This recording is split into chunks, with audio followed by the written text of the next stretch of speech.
So, I'll do a retelling of The Dog in the Manger, except this story has nothing to do with a dog in a manger or any oxen working out in a field.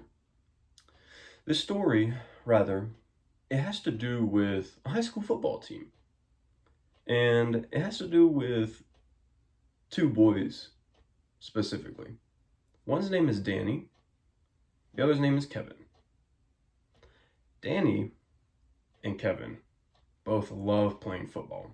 They're sophomores in high school, and they're very promising students, and they're very promising athletes. Danny and Kevin are also rivals, and they go at each other every single practice. They go hard. They do the best that they can in order to prove that they deserve their spots on the team and that they deserve their positions. Danny is what you would call a wide receiver. Danny goes out for passes on offense in order to catch the ball and score touchdowns. Kevin, on the other hand, is a cornerback on defense, and his job is to prevent the wide receiver from doing so. So you can kind of see why they're rivals, and they go head to head a lot. And also, they're not very good friends. So, Danny and Kevin have quite a bit of beef towards one another. Well, practice is twice a day during the summer, and the second practice of the day is mandatory. It's a hot Tuesday afternoon, and Danny and Kevin have both been, along with the rest of the team, practicing for a couple of hours now, play after play, rep after rep, getting everything down perfectly for the upcoming season. And it's hot, at least 90 degrees today. Why they're practicing outside is to get them ready and to get them prepared for the upcoming season.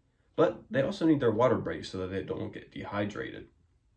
So it's a couple of hours into practice, and the boys have been going at it hard. And this is probably their third or fourth water break of the day.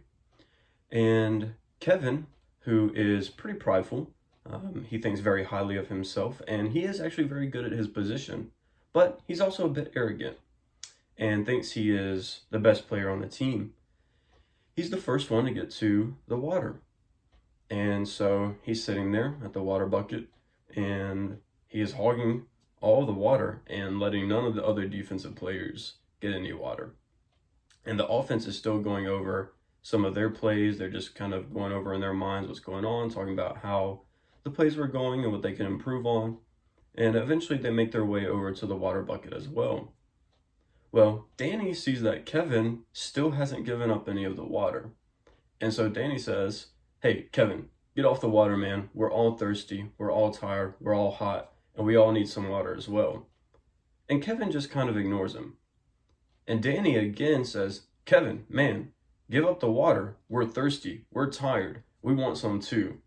Kevin ignores him again. And so Danny, fed up, irritated, hot, he shoves Kevin into the water bucket, and the water goes flying everywhere. And now everybody's mad. Everybody's angry. Everybody's irritated, and there's no water to drink. The coaches overhear the commotion and what's going on, and they run over to sort everything out. Well, moral of the story is, Kevin and Danny ended up having to run the rest of practice because, one, Kevin was being selfish, and two, Danny thought it would be okay to shove Kevin into the water bucket because he wasn't letting up and letting anybody else have any water. So that was their punishment. Kevin didn't want to share. Danny thought he was doing what was right. The moral of the story is that we should always share with others, no matter if we think we're better than others or if we think we deserve something more than somebody else. Thank you.